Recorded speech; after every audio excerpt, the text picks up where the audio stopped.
বাংলাদেশের সর্বশেষ গুরুত্বপূর্ণ আপডেট সংবাদে আপনাকে স্বাগত। শুরুতেই সংবাদ শিরোনাম, পরে বিস্তারিত। শুরুতেই জানিয়ে দিব, প্রধান উপদেষ্টার প্রতি পূর্ণ সমর্থন জানালেন জাতিসংঘের মহাসচিব। জাতিসংঘের মহাসচিব অ্যান্টোনিও গুতেরেস বৃহস্পতিবার প্রধান উপদেষ্টা অধ্যাপক ডক্টর মোহাম্মদ ইউনূস এবং অন্তর্বর্তীকালীন সরকারের প্রতি পূর্ণ সমর্থন প্রকাশ করেছেন।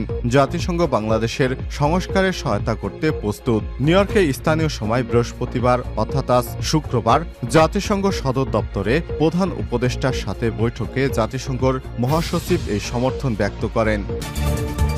এবারে জানাবো, সোমবার বিক্ষোভ সমাবেশ ডেকেছে হেফাজত। হযরত মুহাম্মদ সাল্লাল্লাহু আলাইহি ওয়াসাল্লামকে নিয়ে কটূক্তির প্রতিবাদ এবং দায়ীদের দ্রুত গ্রেপ্তারের দাবিতে আগামী সোমবার ৩০শে সেপ্টেম্বর রাজধানীতে বিক্ষোভ মিছিল ও সমাবেশের ডাক দিয়েছে হেফাজতে ইসলাম বাংলাদেশ ঢাকা মহানগর শাখা। এদিন বিকাল ৩টায় বাইতুল মোকাররমের উত্তর গেটে এই কর্মসূচি অনুষ্ঠিত হবে। এতে প্রধান অতিথি হিসেবে থাকবেন হেফাজতের মহাসচিব আল্লামা সাজিদুর রহমান।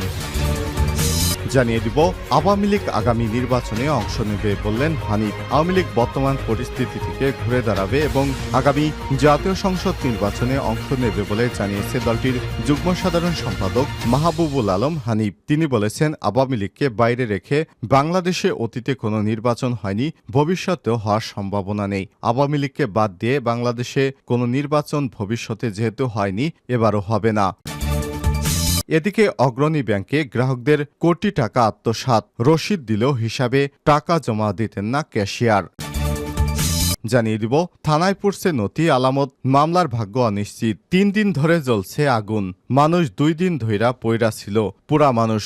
গত 5 আগস্ট সরকার পতন হলেও ঢাকা মহানগর পুলিশ যাত্রাবাড়ি থানায় অগ্নিসংযোগের পর সেখানে সংরক্ষিত নথি এবং আলামতের বিষয় এসব কথা বলছিলেন থানার বর্তমান ওসি ফারুক আহমেদ। শেখ হাসিনা পালিয়ে যাওয়ার পর বিক্ষুব্ধ জনতা থানায় আগুন লাগিয়ে দেয়। এতে করে বিগত পুরাতন যে মামলার নথিগুলো রয়েছে সেগুলো পুড়ে গেছে। সেই মামলার ভাগ্যগুলো এখনো অনিশ্চিত। সে মামলাগুলোর সম্পর্কে কি হবে না হবে এখনো কোনো সিদ্ধান্তে আসতে পারেনি প্রশাসন। এবং সর্বশেষ জানিয়ে দিব, আবহাওয়া নিয়ে দুঃসংবাদ দিল আবহাওয়া অফিস। কয়েকদিন ব্যবসা গরমের পর দেশের অধিকাংশ জায়গায় টানা বৃষ্টিতে জনজীবনে মিলেছে স্বস্তি।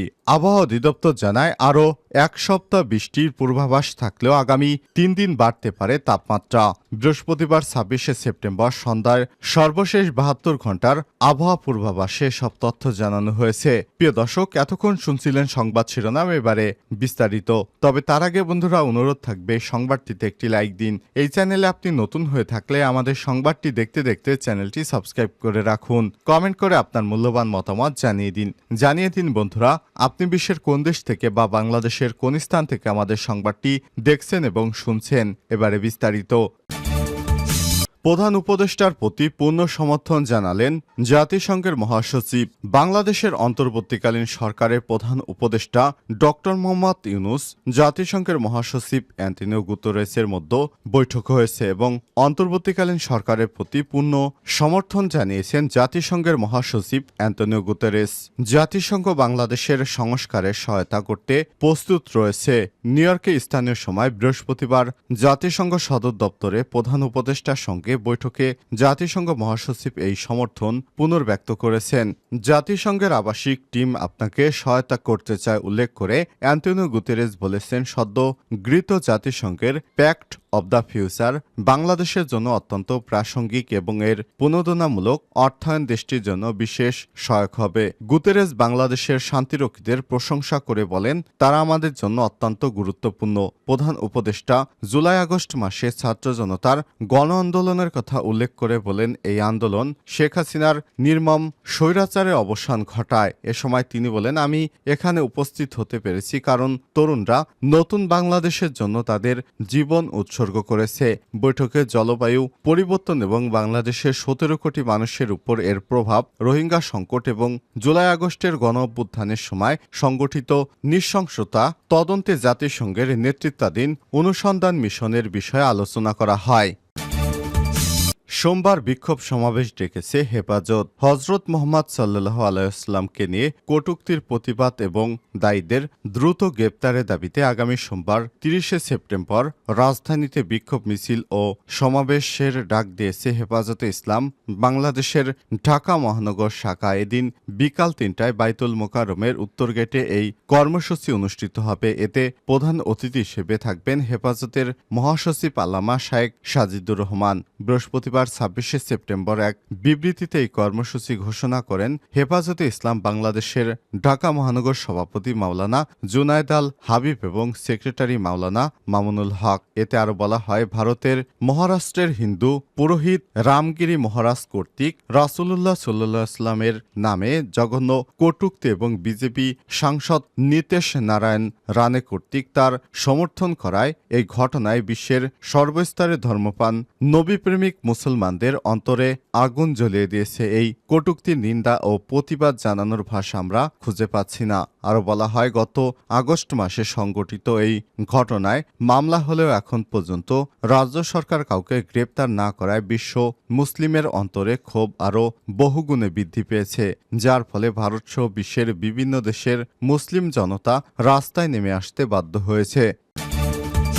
আওয়ামী লীগ আগামী নির্বাচনে অংশ নেবে হানিফ। আওয়ামী লীগ বর্তমান পরিস্থিতি থেকে ঘুরে দাঁড়াবে এবং আগামীতে জাতীয় সংসদ নির্বাচনে অংশ নেবে বলে জানিয়েছে দলটির যুগ্ম সাধারণ সম্পাদক মাহবুবুল আলম হানিফ। তিনি বলেছেন, আওয়ামী লীগকে বাইরে রেখে বাংলাদেশে অতীতে কোনো নির্বাচন হয়নি, ভবিষ্যতেও হওয়ার সম্ভাবনা নেই। আওয়ামী লীগকে বাদ দিয়ে এই বাংলাদেশে কোনো নির্বাচন হবে না। হানিফ আরও বলেন, তার পক্ষে তার পেশ সচিব তারিকুল ইসলাম টুটুল বৃহস্পতিবার ২৬শে সেপ্টেম্বর গণমাধ্যমে পাঠানো এক বিবৃতিতে সব তথ্য জানিয়েছেন। আওয়ামী লীগ ছাড়া আগামী নির্বাচন গ্রহণযোগ্য হবে না। সম্প্রতির সময়ে নির্বাচন ব্যবস্থা সংস্কার কমিশনের প্রধান বদিউল আলম মজুমদারের দেওয়া এই বক্তব্যে জবাবে এমন মন্তব্য করেছেন হানিফ। হানিফ আরও বলেন, অন্তর্বর্তীকালীন সরকার আওয়ামী লীগের মতো ঐতিহ্যবাহী প্রাচীন এবং বৃহৎ রাজনৈতিক দলকে নির্বাচন এবং রাজনীতি থেকে দূরে রাখার যে হীন প্রচেষ্টা চালাচ্ছে এর তীব্র নিন্দা এবং প্রতিবাদ জানাচ্ছি এবং এ ধরনের